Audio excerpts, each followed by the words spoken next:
देवस्य धीमहि धियो यो नः प्रचोदयात्। ॐ प्रियं मा कृणु देवेषु प्रियं राजसु मा कृणु प्रियं सर्वस्य पश्यता उत शूद्रे उतारी। गिने जाए मुमकिन है सेहरा के जर्रे, समुद्र के कतरे फलक के सितारे, मगर तेरे एहसान है दयानंद स्वामी, गिने जाए कैसे सारे के सारे। मंचस्थ श्रद्धेय स्वामी यज्ञदेव जी, प्रतिनिधि पतंजलि योगपीठ हरिद्वार, योग ऋषि पूज्य स्वामी रामदेव जी आयुर्वेद ऋषि, पूज्य आचार्य बालकृष्ण जी के प्रतिनिधि स्वरूप हमारे बीच में विराजमान है। आर्य जगत के देदीप्यमान तेजस्वी अपने बलबूते पर आर्य जगत में मूर्धन्य स्थान प्राप्त करने अपनी साधना और तप के बदौलत श्रद्धेय आचार्य अरुण आर्यवीर जी, हमारे बीच में अन्य उपस्थित अतिथिगण, पूजनीय मातृशक्ति, सम्माननीय भद्रजनों, प्रिय बच्चों, भूख और दुख दो अभिशाप है मनुष्यों के साथ, जो हमेशा से है और हमेशा रहेंगे। पृथ्वी जल तेज वायु आकाश क्षिति जल पावक गगन समीरा पंच तत्व रचितिया शरीर, ऐसा कहते हैं ना। तो ये निर्मित है, इसके अंदर अग्नि तत्व है, जठराग्नि है, उसके प्रभाव से भूख लगती है और भूख की निवृत्ति के लिए हम कुछ खाते हैं। भूख की निवृत्ति होती है जिन जिन पदार्थों का हम भोग करते हैं, उनमें अनायास ही कुछ ऐसे तत्व आ जाते हैं जो हमारे अंदर रोगों को पैदा करते हैं। दुखों का कारण प्रमुखता से रोग को मानेंगे, और ये रोगों की उत्पत्ति के अनेक कारणों की चर्चा अथर्व चिकित्सा विज्ञान में की गई है। अथर्ववेद चिकित्सा पद्धति स्वामी ब्रह्ममुनि जी की पुस्तक है, और अथर्व चिकित्सा विज्ञान पुस्तक डॉक्टर हीरालाल विश्वकर्मा की बनारस की है। वहां कहते हैं रोगोत्पत्ति के कारणों में पहला कारण होता है विष, जिसे जहर कहते हैं। ये विषाक्त पदार्थ कई कई चीजों में विद्यमान होते हैं, वो हमारे शरीरों में कुछ कुछ अंश में जाते रहते हैं और इकट्ठे हो जाते हैं टॉक्सिन के रूप में। क्यों स्वामी जी, यही है विष।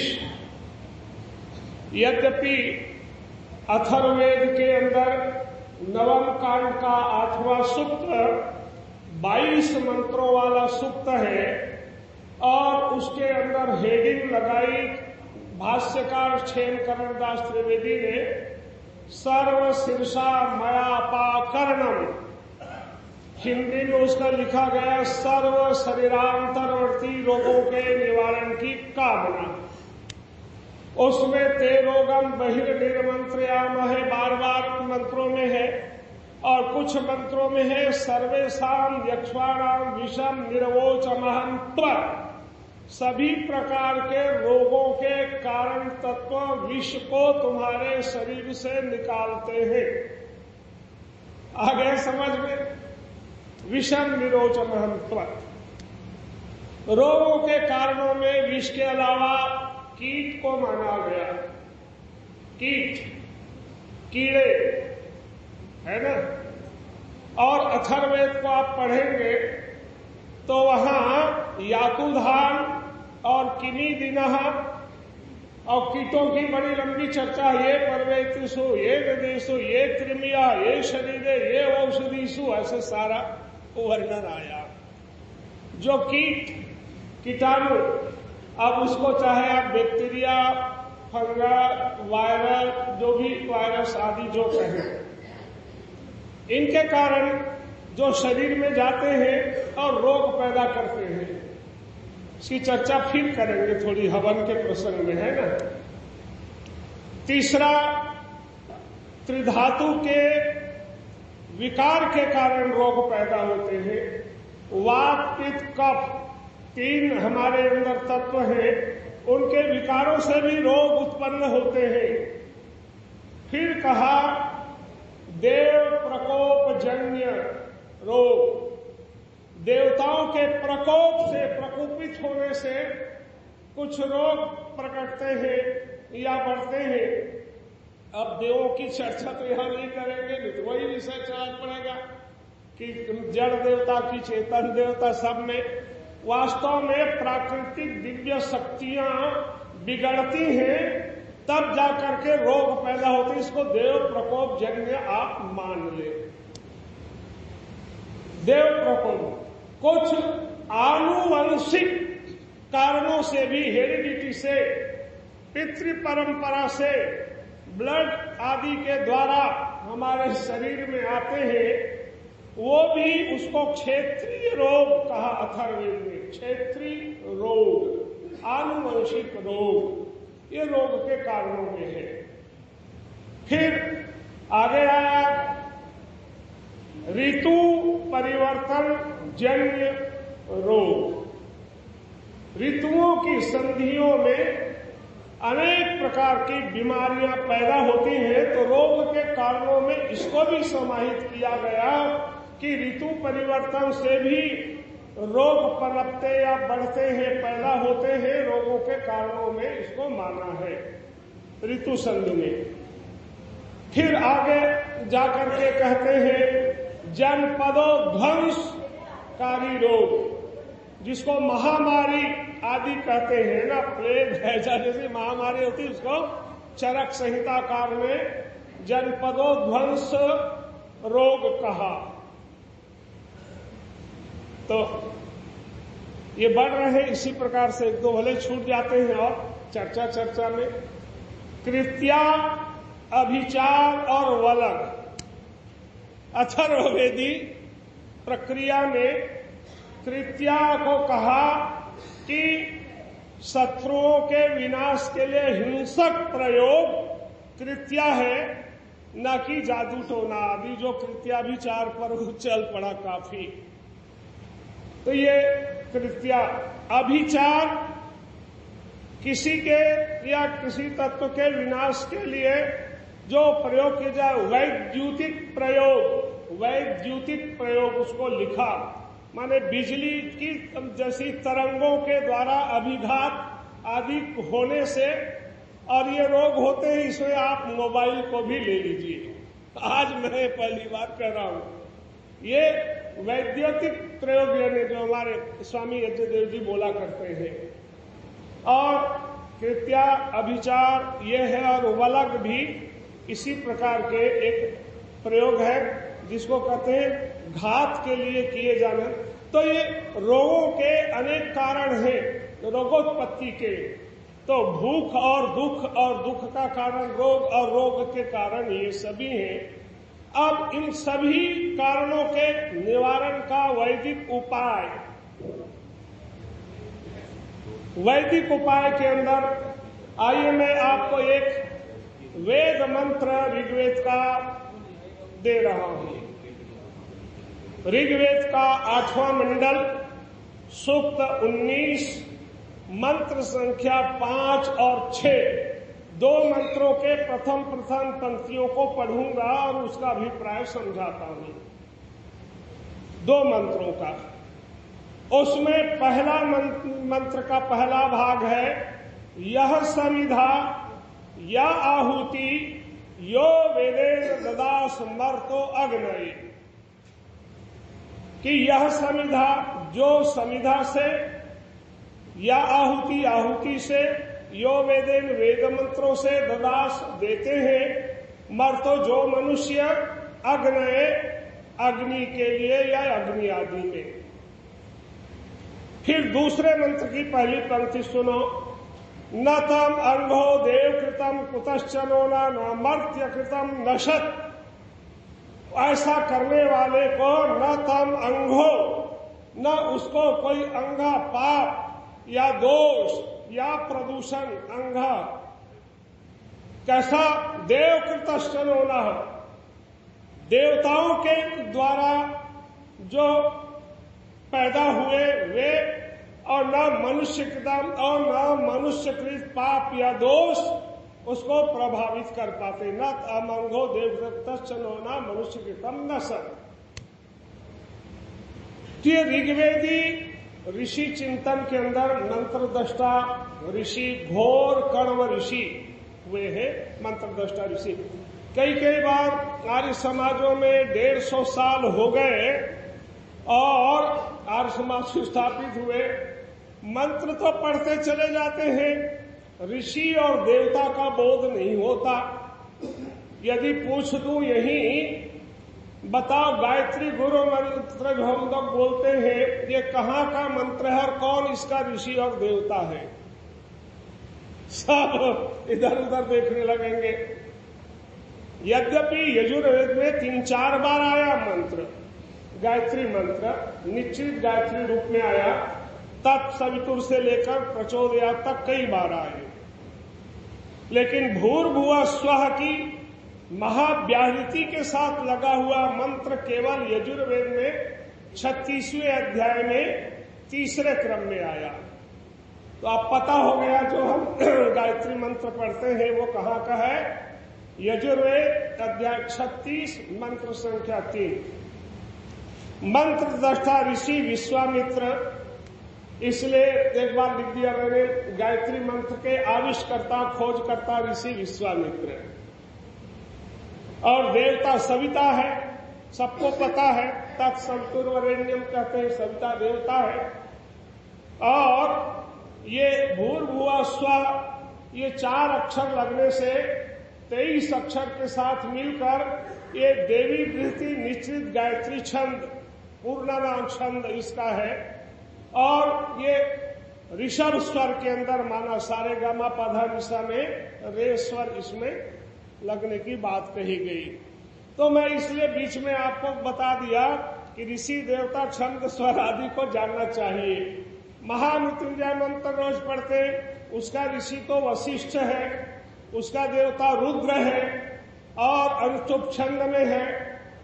ऐसे ही मंत्रों को तो ये घोर कण्व ऋषि इस मंत्र के द्वारा ये कह रहे भी कि जो हवन यज्ञ करेगा वो चाहे देवकृत दोष हो और चाहे मनुष्यकृत दोष या पाप हो, वो सभी विनष्ट हो जाएंगे। तो यज्ञ चिकित्सा की दृष्टि से देखें तो रोगों के कारणों के निवारण के लिए ऋतु संधियों की बात भी हमने की ना। गोपद ब्राह्मण के अंदर एक प्रसंग आया और गोपद ब्राह्मण के अंदर चातुर्मास्य होम का उल्लेख मिलता है। अब आप कहेंगे चातुर्मास्य होम क्या भला है, अभी तक तो समझ नहीं, अभी केवल हम अग्निहोत्र में ही रुके हुए हैं। महर्षि दयानंद जी महाराज ने आर्योदेश रत्नमाला में 47वां रत्न लिखा कि अग्निहोत्र से लेकर अश्वमेध पर्यंत जो शिल्प व्यवहार और पदार्थ विज्ञान है जिससे जगत का उपकार होता है वे यज्ञ है। ये लिखा ऋषि ने। अग्निहोत्र से लेकर अश्वमेध पर्यंत यज्ञ कौन कौन से हैं? तो उसमें तो 7 श्रौत याग, 7 पाक यज्ञ और 7 स्मार्थ यज्ञ, 7 या 21। और श्रौत यज्ञों की परंपरा में अग्निहोत्र के बाद दर्श पौर्णमास की विधि आती है, उसके बाद अग्रयणेष्टि आती है, संक्रांति यज्ञ होता है, संवत्सर होम होता है, और ऋतुओं की संधियों काल में किए जाने वाले यज्ञों का नाम चातुर्मास्य होम है। चातुर्मास्य होम का मतलब है 4-4 महीने के अंतराल में साल में 3 बार विशाल यज्ञ किए जाएं, उसका नाम चातुर्मास्य होम है। पहला है आषाढ़ की पूर्णिमा में वरुण प्रघास नामक चातुर्मास होम करने का विधान है। फिर ठीक उसके 4 मास बाद कार्तिक अमावस्या दीपावली में शाक में पर्व याग करने का विधान है। ठीक उसके 4 महीने के बाद फिर फाल्गुन की पूर्णिमा अर्थात होली में वैश्वदेव पर्व याग करने का विधान है। ये बता दिया आपको। लेकिन गोपथ ऋषि क्या कहते हैं, भैषज यज्ञा वायेते यज्ञ चातुर्मास्यानि। ये जो चातुर्मास्य होम है ये भैषज यज्ञ है, चिकित्सक यज्ञ है, अनागत रोगों के प्रतिकार के लिए पहले ही एंटीडोज प्रकृति में देने का कार्य चातुर्मास्य होम के द्वारा करने का विधान है। तो भैषज यज्ञावेते यत् चतुर्मास्यानि ऋतु संधिषु व्याधिर्जायन्ते तस्मात् ऋतु संधिषु प्रयुज्यन्ते। ऋतुओं के संधियों में रोग पैदा होते बढ़ते, इसलिए ऋतुओं के संधि में इनको किया जाए। ग्रीष्म और वर्षा की संधि में आषाढ़ पूर्णिमा, और वर्षा शरद और हेमंत की संधि में शाकमेध पर्व दिवाली, और बसंत और ग्रीष्म की संधि में होली वैश्वदेव पर्व, नवान्नेष्टि या बासंती नवसश्रेष्ठी और शारदी नवसश्रेष्ठी दिवाली।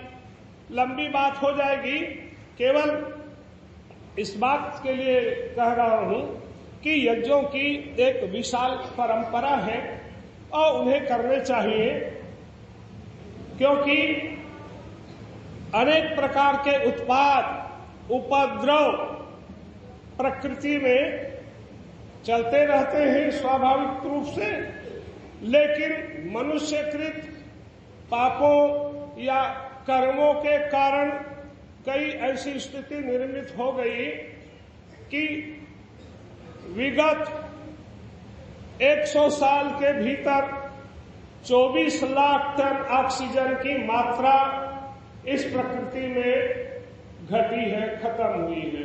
24 लाख टन ऑक्सीजन की मात्रा, उसके परिणाम स्वरूप कार्बन डाइऑक्साइड बढ़ा, गर्मी बढ़ गई, उत्सर्जन बढ़ा, वायुमंडल में 23% जो ऑक्सीजन की मात्रा थी वो घटते घटते 21 और 21 से 20 और फिर जो है 19 के कुछ प्रतिशत में अब आने जा रहा है।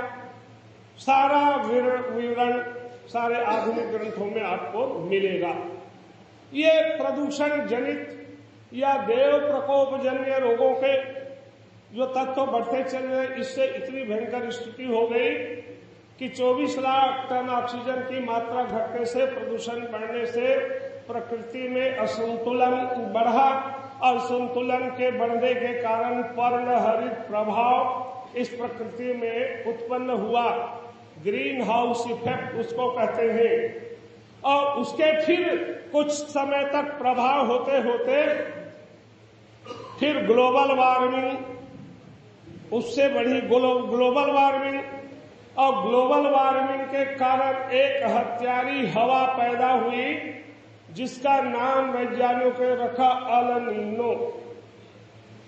मैंने शुरू में ही लिखा था एक लेख, धरती पर हत्यारी हवा की दस्तक, शायद 1990 से पहले उनका एक आध मेरा लेख नव भारत में छपा, धरती पर हत्यारी हवा की दस्तक अल नीनो। अब इस साल वैज्ञानिक लोग ये घोषणा कर रहे हैं कि अगले वर्ष सुपर अल नीनो सक्रिय होगी। सुपर एलिनिनो, साधारण एलिनिनो से तो कितने भोगे, कहीं वर्षा का भयंकर प्रभाव, कहीं एकदम सूखा, कहीं तूफान बार बार, और समुद्री क्या आंधी है, जिसको क्या बोलते हैं, आंधी है ना, वो सब, ये सब बढ़ गए, इसका दोष इतना बढ़ गया। सबका सार ये है कि इन सभी रोग के कारणों से आने वाली जो पीढ़ियां हैं उनके अंदर दोष उत्पन्न होता जा रहा है। और वैज्ञानिक जगत, मेडिकल साइंस वाले चिंतित हैं कि आगे आने वाले कुछ और 10-20 वर्षों के बाद जो बच्चे पैदा होंगे वो विकलांग होंगे, विकृत होंगे और विक्षिप्त होंगे। भविष्य की और आशंकाओं का ध्यान आकृष्ट किया गया है। अभी लोगों को इसका कुछ बोध नहीं है। भविष्य की उन कल्पनाओं में जाकर के देखो, भविष्य में जाकर के, और जब वो आपकी हमारी जो पीढ़ियां बिलबिलाती रहेंगी कीड़ों मकोड़ों की तरह, क्या दुर्दशा होगी। उनको ऑक्सीजन लेने के लिए मास्क लगाना पड़ेगा, सिलेंडर पीठ में बांधना पड़ सकता है। इतनी भयंकर स्थिति जब आ रही, इन सब का बढ़िया और सुंदर सरल उपाय हमारे पास यज्ञ चिकित्सा के रूप में विद्यमान है। प्रख्यात वैज्ञानिक ज्योतिषी वराह मिहिर को प्रख्यात वैज्ञानिक ज्योतिषी माना। बृहत् संहिता नामक उनका बहुत बढ़िया ग्रंथ है, बृहत् संहिता। बृहत् संहिता में अलग अलग अध्याय हैं। एक दकारगल अध्याय है, एक उत्पाद अध्याय है। दकारगल अध्याय में कौन से वृक्ष की कितनी दूरी पर धरती में कहाँ जल कितना मिलेगा, ये सारा वर्णन है। पंडित रविशंकर विश्वविद्यालय के पंडित सुंदरलाल शर्मा ग्रंथागार में ये पुस्तक विद्यमान है। मैंने कई उसमें फ्लैप लगा के रख दिया है वहां। वो तो लाइब्रेरी का सरकारी है, हमारे तो है नहीं। उसमें एक उत्पाद अध्याय है। उत्पाद, ये जो उत्पाद है प्रकृति में या और कई घरों में होते अचानक, उसका निवारण कैसे करें। तो एक श्लोक के अंदर वराह मिहिर लिखते हैं, मंत्रे आग्नेय क्षीर वृक्षा सर्पिषा आतसी धृतैर होमहि। अब इस श्लोक पर आप समझ नहीं आया आपको, क्योंकि एक संस्कृत के वराह मिहिर जैसे विद्वान ने लिखा। अब वो क्षीर वृक्षात लिखा, क्षीर वृक्ष। क्षीर वृक्ष को ढूंढा तो पता चला ये आक है, आंकड़ा है ना। अब उस आंकड़े की अग्नि में घी, सरसों और अलसी का होम करे, ये लिखा। अचानक कोई उत्पात हो प्रकृति में, उसके निवारण के लिए। तो क्षीर वृक्ष माने आंकड़ा, उसका नाम संस्कृत में अर्क है और उसी का नाम अंग्रेजी में मैडार है। कई नाम है। सफेद फूल आते, अपने आप प्रकृति में होते, अरण्य औषधि के रूप में सर्वत्र उपलब्ध होते, प्राप्त होते। इतने अद्भुत वृक्ष है। आयुर्वेद विद्वानों ने लिखा, सूर्योपासना की एक विधि इस अर्क वृक्ष के द्वारा होती है। क्योंकि क्षीर वृक्ष जो है, ये आंकड़ा है, ये दक्षिणायन में कृष्ण कमजोर हो जाता है और उत्तरायण में वो प्रबल हो जाता है, सबल हो जाता है। देखो, प्रकृति के अंदर उत्तरायण और दक्षिणायन से भी जिस वृक्ष के अंदर प्रभाव बने, वो घटे और बढ़े, ऐसा वृक्ष कोई सामान्य नहीं। और जितना वो वृक्ष पुराना होगा, 10 साल 12 साल के वृक्ष होंगे, तो उसके जड़ के अंदर एक बड़ी सी गांठ तैयार होती है जिसकी आकृति गणेश की आकृति के समान होती है, उभरती है। पारस्कर गृह सूत्रकार और गोभिल गृह सूत्रकारों ने लिखा, आर्की नाशयते व्याधि। ये अर्क का पौधा ये व्याधियों को नष्ट करने में समर्थ है। फिर पारस्कर ऋषि लिखते हैं, अर्क पर्णेन जुहोति, आक के आंकड़े के पत्ते से हवन करें। तो अब आप ये भाग इसने कोई कहा करके कि आंकड़ा जो है वो कैसे जलाएंगे, वो तो आंख का दूध असावधानी से एक बूंद भी आंख में चला जाए तो अब व्यक्ति अंधा हो जाएगा। तो विषाक्त प्रभाव वाले इसको, लेकिन दूध तो है पर्याप्त, इसलिए हम लोग सावधानी से पहले बता देते हैं, भाई सावधानी रखो, चश्मा आदि लगा करके उसके पत्ते को तोड़ो या उसके फूल को तोड़ो, ताकि असावधानी से दूध आंख में ना चला जाए। अब ये अर्क जो है, आंख का पत्ता, आंख का फूल, उसका वे, तो अब बरामी ही कह रहे हैं कि क्षीर वृक्षा माने अर्क के समिधाओं से अग्नि जला करके उसमें घृत और सरसों और अलसी के से हवन करें तो सभी प्रकार के उपद्रवों का विनाश होगा। और वायु के अंदर, प्रकृति के अंदर उत्पात ये मिटेंगे तो उन्हीं से तो प्रभावित हमारा आपका शरीर होता है। तो भाई जो कुछ भी ब्रह्मांड में है वही इस पिंड में है। इसका रूपक तो बढ़िया ऐत्रेय ब्राह्मण में, ऋग्वेद का ब्राह्मण ऐत्रेय ब्राह्मण है, उसके लेखक महिदास है, जो उसकी माँ इतरा के नाम, अपनी माँ के नाम पर उसको ऐत्रेय लिखा उन्होंने। उसके अंदर उन्होंने लिखा कि आदि मानव की उत्पत्ति हुई तो रूपक दे दिया ब्रह्मा ने या परमात्मा ने उसके सामने घोड़े का, हाथी का और पशु पक्षी सबके शरीर दिखाया। क्यों कर्मयोनि में ये शरीर चाहिए क्या? बोले नहीं, ये शरीर में हम कर्म नहीं कर पाएंगे। अब मनुष्य की ये आकृति सामने रखी तो उन्होंने कहा सुकृतम, बताओ सुकृतम, ये बढ़िया है, ये अच्छा है, इसमें हम कर्म कर सकेंगे, इसमें हम प्रवेश करेंगे। तो अवघड़ पुरुष को खड़ा करके प्रवेश करने का आदेश दिया, असंख्य संख्याओं में, युवा अवस्था में। तो फिर जब प्रवेश किया तो उन्होंने कहा ब्रह्मदेव इसके अंदर शक्तियां भर दो। तो शक्तियां भरी तो क्या लिखते हैं महिदास कि अग्निर्वाग भूत्वा मुखम प्राविशत, अग्नि वाणी बनकर मुख में प्रविष्ट है। वायु प्राणो भूत्वा नासिके प्राविशत, वायु प्राण बनकर नाक के छिद्रों में। सूर्य चक्षुर भूत्वा अक्षिणी पाविश, सूर्य चक्षु बनकर आंखों में। दिशा श्रोतम भूत्वा कर्णों प्राविशम, दिशाएं स्रोत बनकर कर्णों में प्रतिष्ठित हो गई। चंद्रमा मनसो भूत्वा हृदय प्राविश, चंद्रमनसा मन बनकर हृदय, ऐसे पूरा अलंकार वर्णन कर दिया। तो ये इसलिए इसको रूपक कर दिया कि ब्रह्मांडगत पदार्थों से अनुदान से हमारा ये शरीर अर्थात पिंड बना है। तो ब्रह्मांड बढ़िया होगा, पिंड भी बढ़िया होगा। इसलिए ऋषि चिंतन के अंदर सार्वभौमिक कल्याणकारी प्रेरणाएं जो विद्यमान है वो ये है। तो वराहमिहिर कहने में उत्पातों के निवारण के लिए क्षीर वृक्ष। अब ये क्षीर वृक्ष जो आर्की है, आर्की नाशते व्याधि जो बात कही, उसके पत्ते का हवन करना।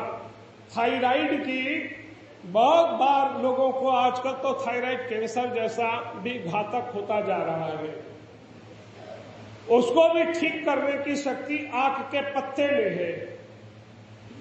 उसके फूल के अंदर हाई बीपी को शीघ्र निवारण करने की शक्ति है। फूल को केवल माला बना के पहनने की बात लिखी है। और जो जड़ की बात मैंने की, गणेश की आकृति उभरती है जिसमें उस जड़ के अंदर अद्भुत एक ऐसा तत्व है जो पारद के समान गुण रखता है, पारद के समान गुण रखता है। वो तत्व है इवेंडी। इवेंडिन नामक तत्व फूल में भी है, पत्ते में भी है, लेकिन जड़ के अंदर पर्याप्त मात्रा में है। पायरेथ्रिन और पेलिटोरिन नामक तत्व तो कुछ मात्रा में है और इवेंडिन बहुत है। और इवेंडिन ही वो तत्व है जो हार्मोनल इनबैलेंस को सुधारने का काम करती है।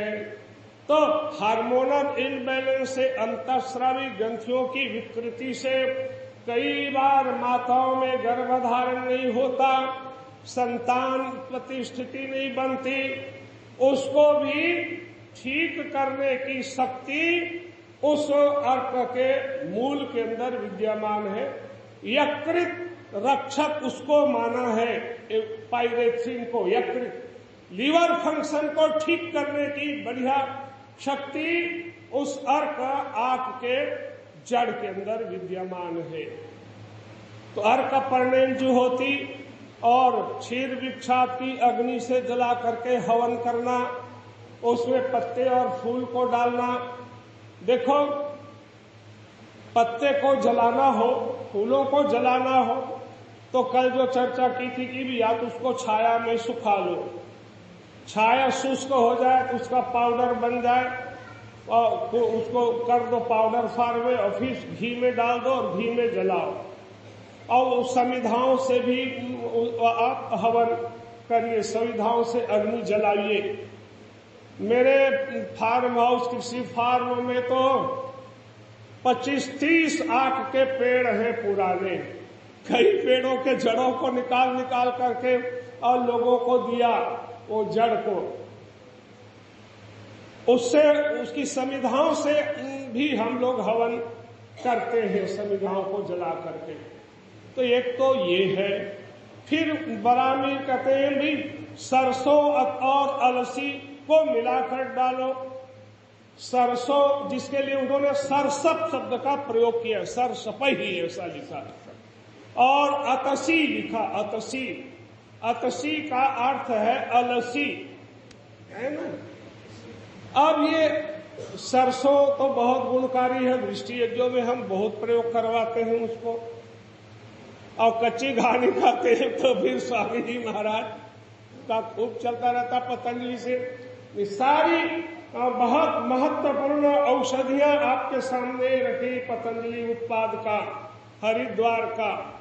तो ये बैठ करके और भारतीय यज्ञ वैज्ञानिकों विद्वानों से चर्चा कर करके स्वामी यज्ञदेव जी महाराज ने और इनकी पूरी टीम ने बनाकर, इनके वैज्ञानिक टीम ने बनाकर जांच परख कर, और मैंने कुछ बात बताई, कुछ ताराशी ने बताई, कुछ अपने मुंबई वाले हैं उनको, और कुछ अपने पुरुषार्थ से उनके लेब में प्रयोग के बाद प्रयोग करके ये कफेष्टि, मेधेष्टि, हृदयष्टि, ये सारी जो बना दी है, एक अद्भुत काम है, बढ़िया है।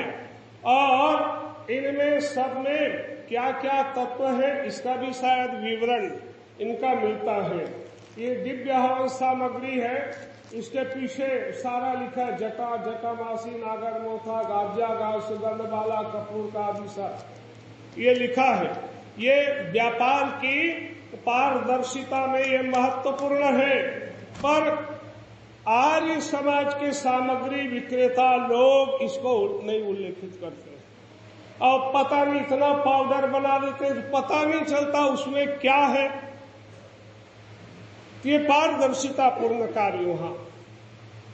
तो इन चीजों का हवन करने का मतलब है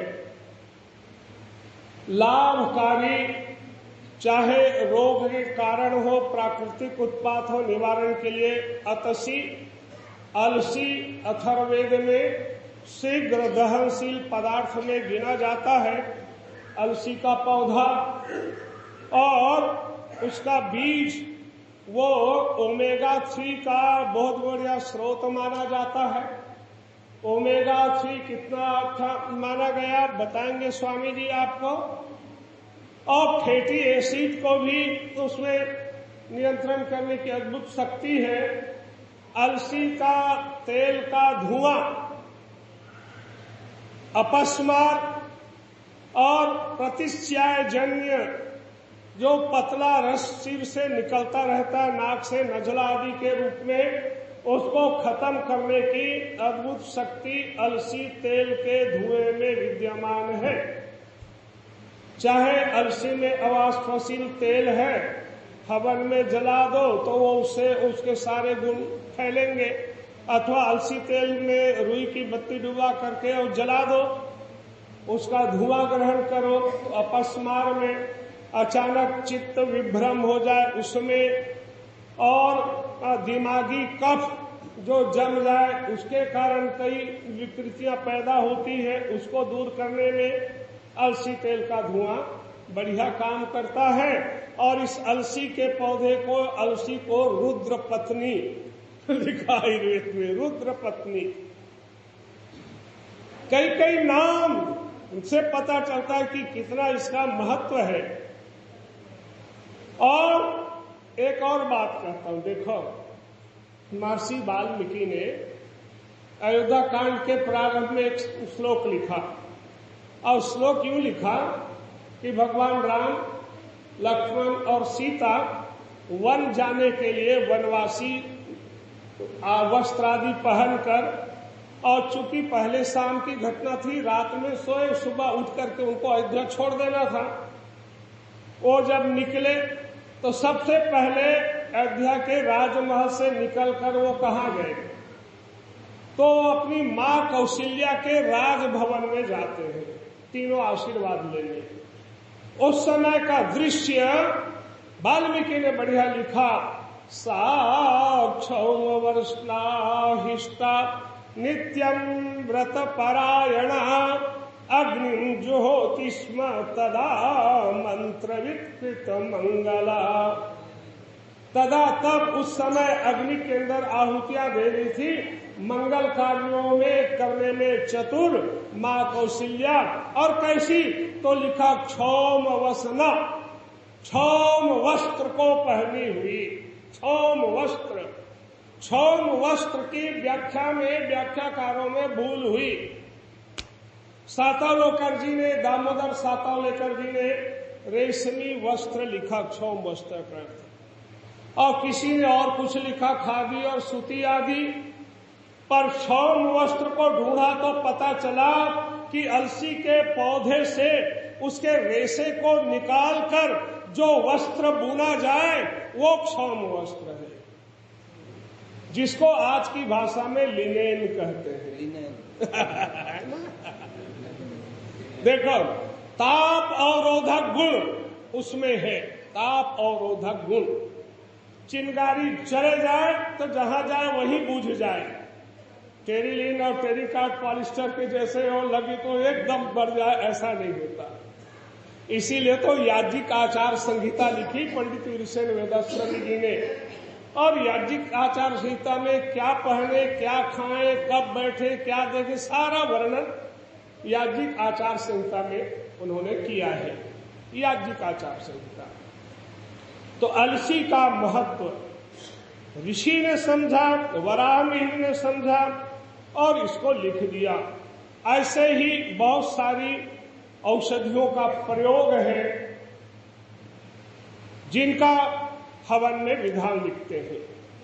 बहुमूल्य से बहुमूल्य औषधियां भी हैं और सहज सुलभ सहज प्राप्त औषधियां भी हैं, जिनमें एक अर्क की बात हमने बता दी। अलसी तो ग्राम्य औषधियों में किसान द्वारा उत्पादित है, वो तो कुछ मूल्य दे करके प्राप्त होगा। लेकिन आपके पास आसपास फैले हुए जो चक्रमर्द है, चक्रमर्द संस्कृत में, हिंदी में चरोटा और तरोटा, उत्तर भारत में पमाड़ या पवाड़, और यहाँ मध्य प्रदेश और राजस्थान के क्षेत्र में कुवाड़ियों, देशी कुवाड़ियों। विदेशी कुवाड़ियों बहुत आ गए, अब बहुत भयंकर हानिकारक है वो। लेकिन देशी कुवाड़ियों, चक्रमर्द एलर्जी की सबसे बढ़िया दवाई है। उसके पत्ते के अंदर, पंचांग के अंदर वो गुण है क्राइसोफेनिक एसिड, एक तत्व क्राइसोफेनिक एसिड के कारण वो त्वचागत विकारों को दूर करने की अद्भुत उसके अंदर शक्ति है। और मुझे बताते हुए आपको एक आश्चर्यजनक बात लगेगी कि रायपुर के पास अभनपुर के अंदर एक ढोलकिया जी, जो रमेश मोदी जी हैं, विश्व हिंदू परिषद के कोषाध्यक्ष, उसके साले हैं, वो ढोलकिया जी, वो ले गए मुझे एक बार हवन के अंदर वहां। और फैक्ट्री में जब मैं गया हवन कराने, तैयारी हो रही थी, घूमने लगा तो देखता क्या हूं कि चक्रमर्द के बीजों का ढेर लगा हुआ है खूब उनकी फैक्ट्री में। तो मैंने कहा ढोलकिया जी आपका क्या कार्य है? बोले एक्सपोर्ट करते हैं। मैंने कहा क्या एक्सपोर्ट करते हैं? ये चरोटा बीज विदेश भेजते हैं। देखो चरोटा बीज, मैं कहा विदेश को भेजते हैं आप, वो क्या करते हैं? वो वहां से वो मलहम बना के भेजते हैं, मलहम, निक्सोडर्मा आदि सब उसमें डालते हैं, इसको बनाते हैं, औषधिया प्रोटीन, और वो कोई मूल्य उसमें नहीं है, सहज सुलभ है, लेकिन अद्भुत गुण है उसको। उसकी पत्तियों का साग, उसकी भाजी खाई जाती, ग्रामीण व्यवस्था में खाते हैं। ये चक्रमर्द की औषधि। ऐसे ही अरण्य और ग्राम्य औषधियों में बहुत सारी औषधियां, जैसे सरसों की बात मैंने कह दी, अलसी की बात कह दी, चना, गेहूं, तिल, जौ, ये सारी ग्राम्य औषधियां हैं। और जौ की बात तो कल बता दी थी कि उसमें 12 प्रकार के एमिनो एसिड्स हैं, 12 प्रकार के एमिनो एसिड जौ के अंदर है। पुष्टिकारक है, बार्ली बहुत गुणकारी है।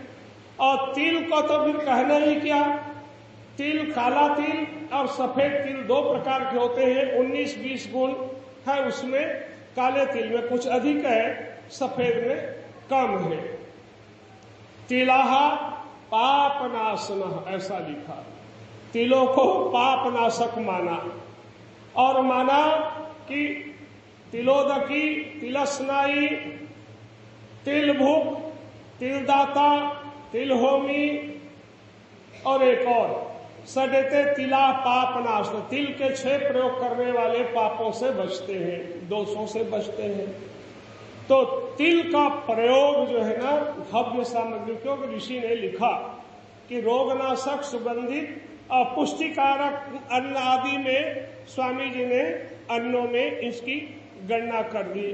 अब आर्य सामाजिक जगत के अंदर तो ये बहुधा छूट सा ही गया है, उधर ध्यान ही नहीं जाता कि हम अन्न इसमें डालें। कहीं गरम जाते चावल थोड़ा लाके डाल देते हैं, शक्कर डाल देते, हो गया भाई। कर्मकांडी ग्रंथों में तो यहाँ तक लिखा है कि तिलार्धम तंडुला देया, तंडुलार्धम यवास तथा यवार्धम शर्करा प्रोक्ता, सर्वार्धम धृतम विदु, कि भी जितनी सामग्री में जितना आप तिल डाले उससे आधा चावल डाले, आधा चावल, तिल का आधा, जैसे तिल 100 ग्राम तिल डालते हैं तो 50 ग्राम चावल डालिए।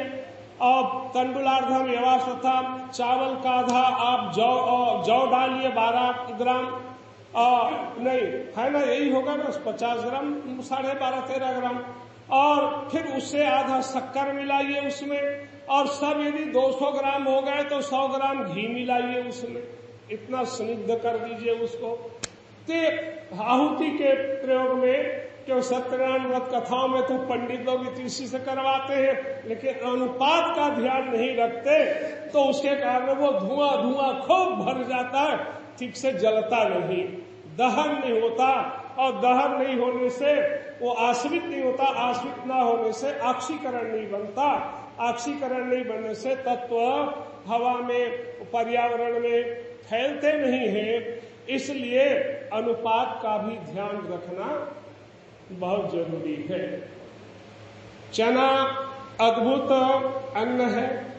चने के गुण कितना बढ़िया लिखा गया कि अर्बुद नाशक गुण उसके अंदर विद्यमान है। अर्बुद, चाहे कर्कट अर्बुद हो, और चाहे कार्सिनोमा हो, और चाहे नियोप्लाज्मा आदि गुण हो, चने में है।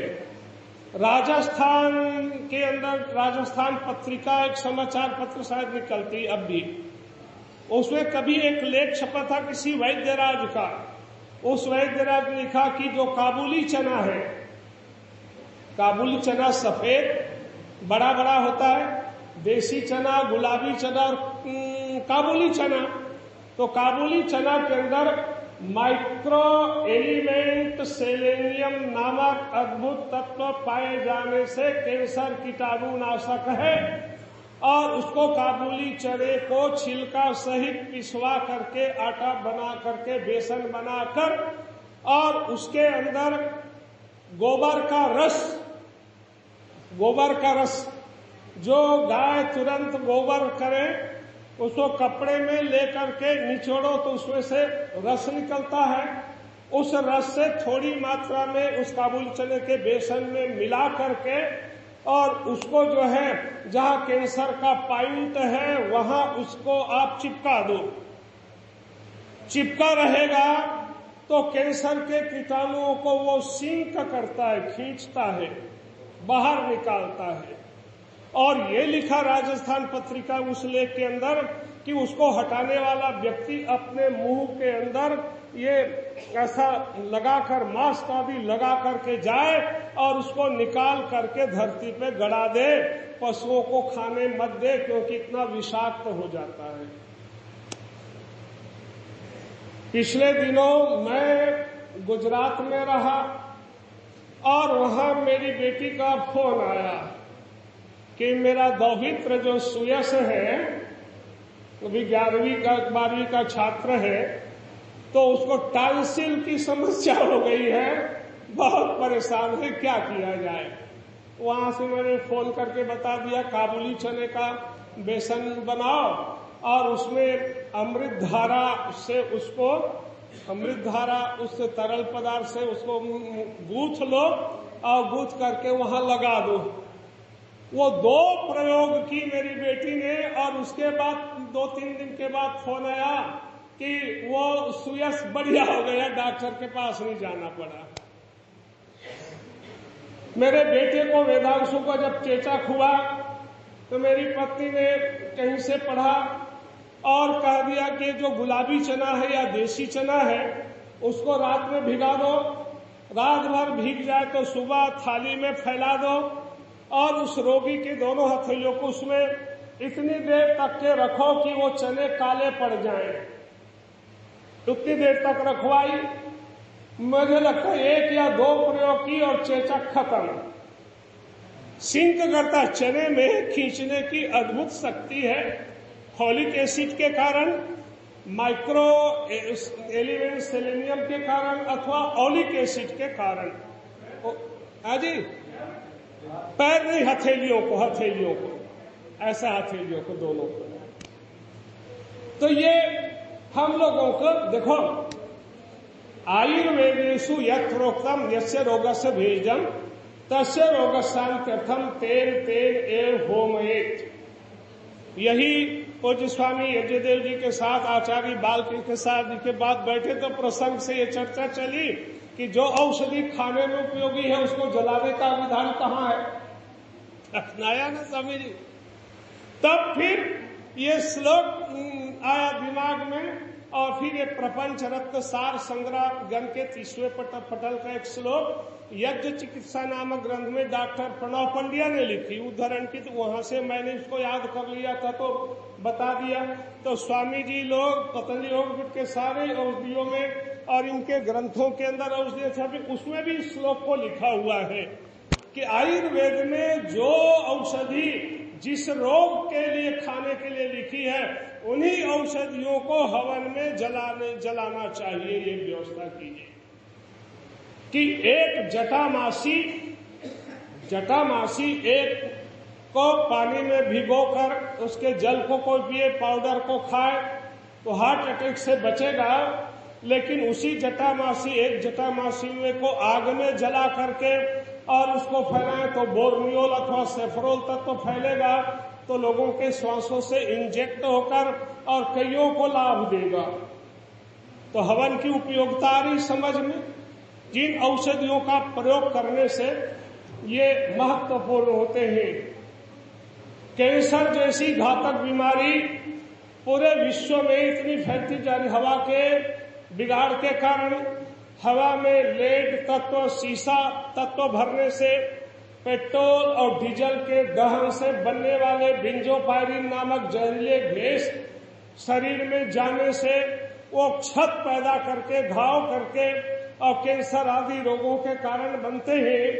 उस कैंसर रोग के नाशक अनेक प्रकार की औषधियों में कल हमने काचनार गुग्गल की बात कही थी, और हीरक भस्म को तो स्वामी रामदेव जी महाराज ने लिखा कि जो ब्लड कैंसर के लिए भी उपयोगी है। ब्लड कैंसर की हीरक भस्म महंगी है, लेकिन सरल औषधि क्या है?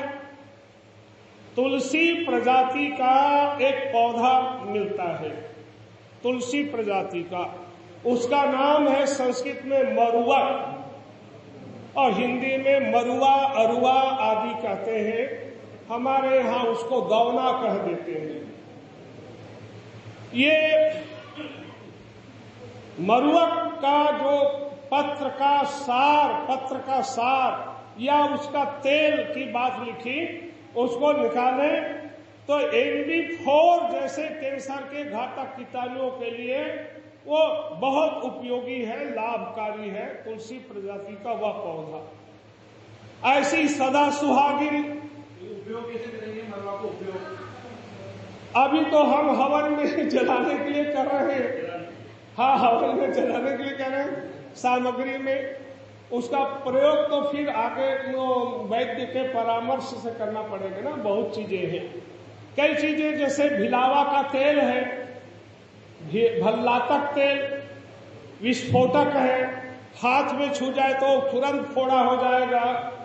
अब उसका प्रयोग कैसे करेंगे? जब हाथ में लगाते फोड़ा होगा तो किसी को पिला दो तो फिर वो तो पूरा सब जल जाएगा। मरवा के पौधे पंचांग को पूरा उखाड़ के सुखा के और फिर हवन में उसको डालो, प्रयोग करो। हम तो हवन की बात कर रहे हैं। इसी प्रकार सदा सुहागिन एक औषधि होती है, पौधा, वो भी छोटा। क्या गुलाबी फूल और सफेद फूल दो प्रकार के होते हैं। क्या उसका और नाम है? सदाबहार, सदाफुली औषधि।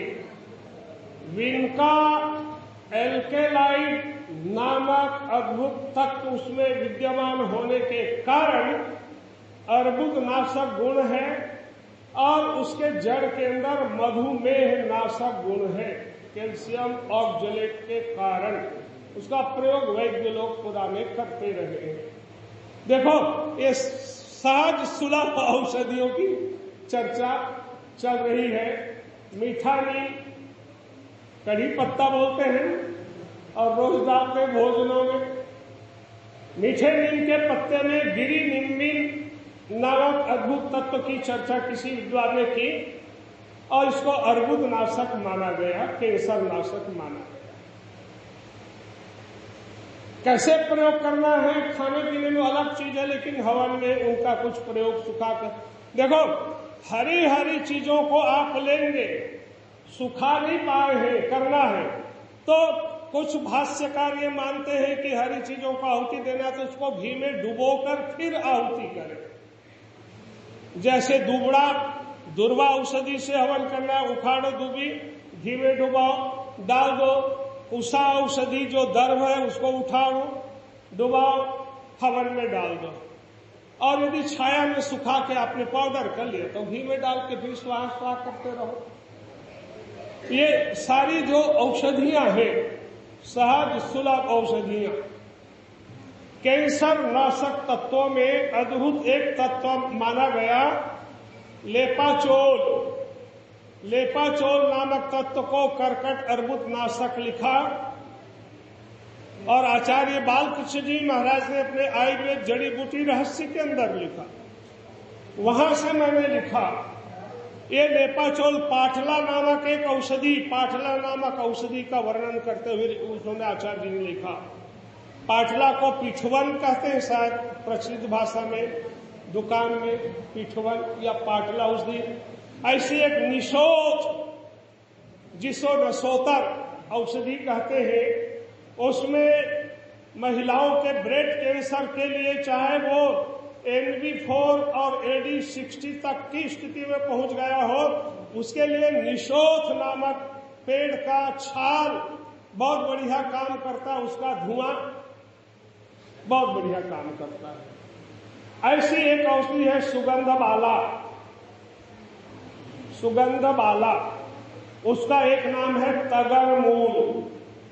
तगर वृक्ष के जड़ में जो गांठ गांठ पैदा हो जाता है, वो गांठ गांठ औषधि का नाम सुगंध बाला है। एक सुगंध कोकिला भी औषधि आती, वो फल गोल गोल होता है, किसी और पेड़ का फल है सुगंध कोकिला।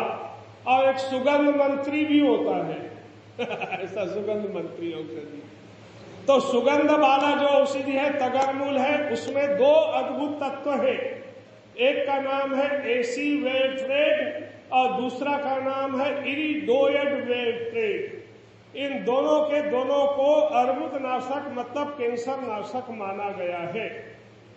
कि सारी जितनी औषधि चर्चा मैंने कह दी, सब को लो औषधि बनाओ और कैंसर निवारक हवन में इसको प्रयोग करो, तो जिसको हो गया उसको तो लाभ होगा ही, दूसरों के अंदर भी श्वासों से जाएगा तो उसमें प्रतिरोधक क्षमता विकसित हो जाएगी। तो हवन का इतना बढ़िया कार्य हवन के द्वारा हम लोग कर सकते हैं। बहुत सारी औषधियों का है, एक एक के बाद चलते चले जाते हैं, लेकिन समय तो रुकता नहीं ना क्यों आचार्य जी? समय तो कहता है कि बस अब विराम करो। तो आपने जड़ी बूटियों का नाम बताया जी, पतंजलि में जो कंटस नाम का जो कीट आता है, कैसा ही जड़ी बूटियां उसमें क्या हम बोल रहे हैं?